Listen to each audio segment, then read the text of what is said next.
From VOA Learning English. This is the education report. South Africa has 11 official languages.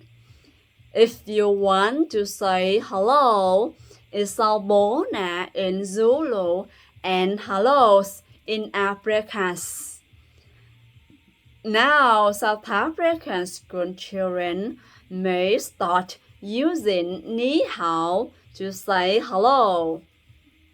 The country's education ministry hopes to add Mandarin language classes in some schools. Mandarin is the official spoken language of China. That country is a major trading power for South Africa. The two countries recently signed an agreement that identifies 5 areas of cooperation. They include curriculum development, mathematics and science, teacher training, and research and development in basic education. South African officials have not said how much the Mandarin language classes will cost. Troy McTenz works for the Ministry of Basic Education. She says the new partnership is extremely valuable to both sides. The part of the plan that has gained the most attention is a proposal to offer Mandarin classes in schools. Last year, a public opinion survey showed that South Africans have mixed feelings about China. It found that 46% of South Africans do not like the spread of Chinese ideas and customs in their country. And 60% of South Africans says they dislike Chinese music, movies, and television. But Ms. Martens says trade with China is more important than those feelings.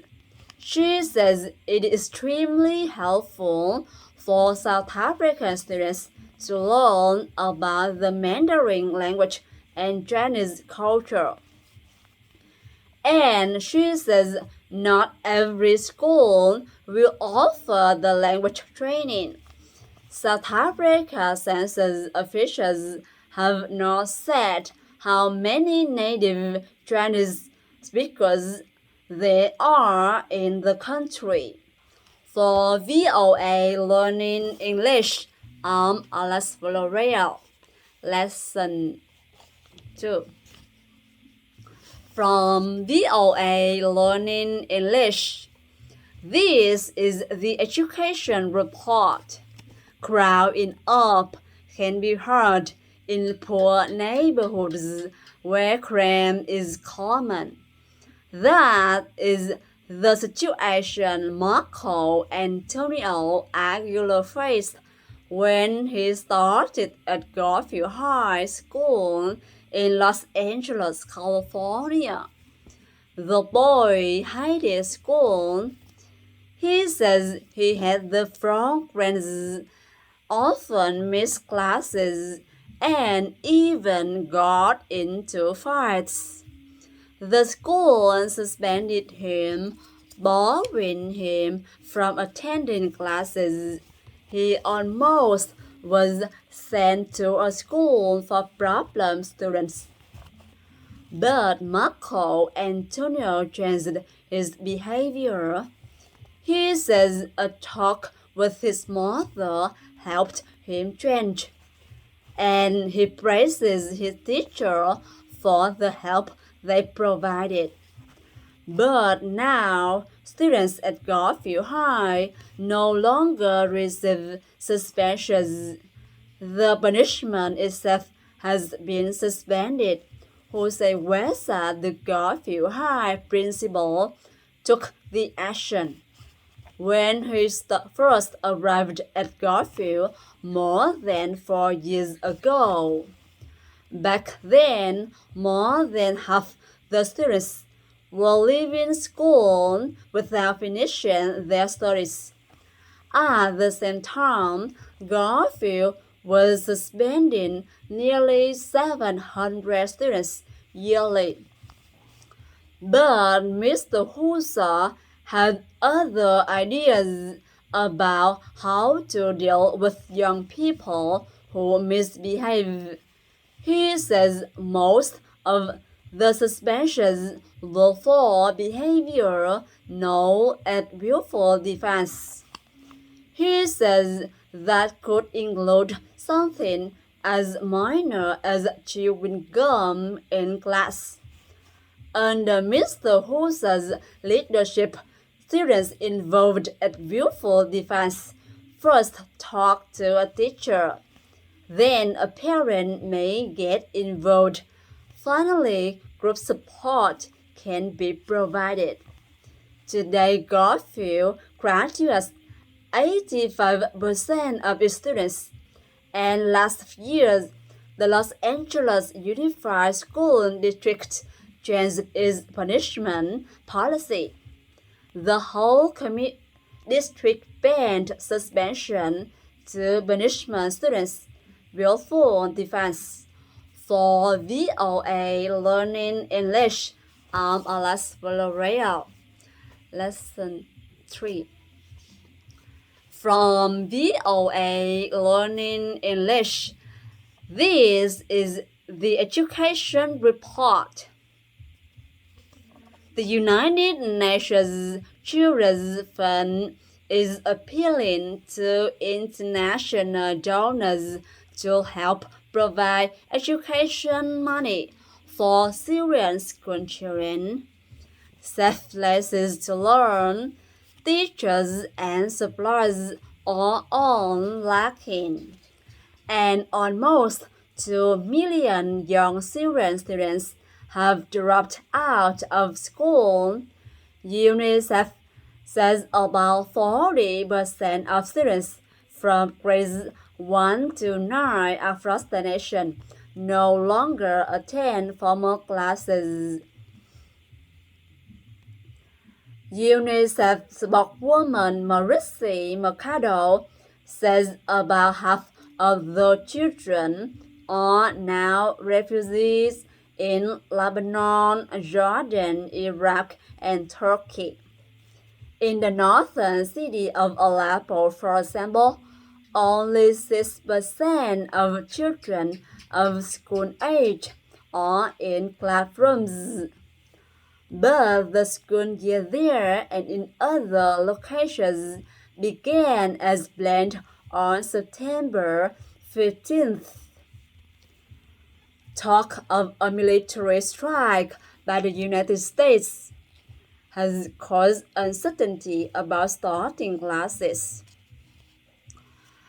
But school opened after a strike appeared less likely.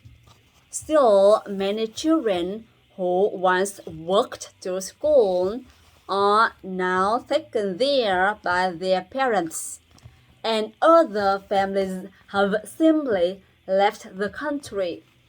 Lebanon now is trying to help about 515,000 school-age Syrian refugee children.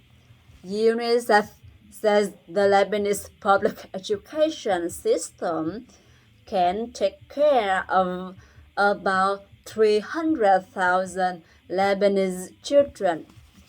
UNICEF is establishing schools for refugee children in buses. In Jordan, UNICEF says about 2/3 of 115,000 Syrian school-age children are not in school. In Iraq, UNICEF says 9 out of 10 Syrian refugee children or out of school. Inside Syria, Ms. Mercado says the educational system has been torn apart.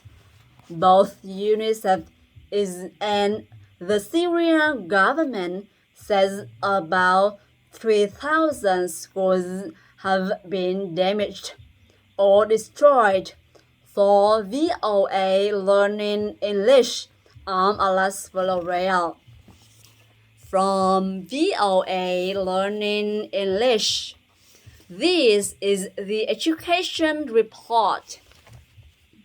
Many Syrians are trying to study overseas while a civil war continues in their country. Thousands of Syrian university students sought help when they learned there was money to help them continue their education.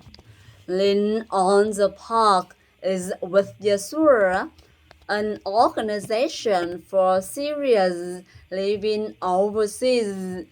Yasur worked with the American-based Institute of International Education to create the Syrian Consortium for Higher Education in Crisis.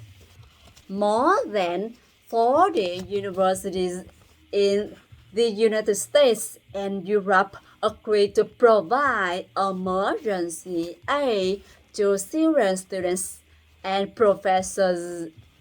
Each university decides which students to accept. Universities in the consortium are supporting 70 students right now. One member of the consortium is American University in Washington. It is supporting a Syrian graduate student and a faculty member in the university's School of International Service. Danielle Lucas is the vice president of the Institute of International Education. She expects there will be 8 opportunities for 600 Syrian students during the next few months. She notes that a former president of Portugal, Jorge Sampaio, launched a scholarship program called the Global Platform for Syrian Students. He created the program because of Portugal's history of educating Jewish refugee children during the World War II. The Institute of International Education also has a scholar rescue fund for university professors and researchers in any country in crisis. This year, the fund found places for 30 Syrian scholars in 5 countries. All of the scholarship programs may be found online at iie.org. For VOA Learning English, I'm Alice Villarreal. From VOA Learning English, this is the Education Report. Kid Pen Ali is a non-profit organization that holds songwriting workshops for students across the United States. The organization recently visited a school in the Anacostia area of Washington.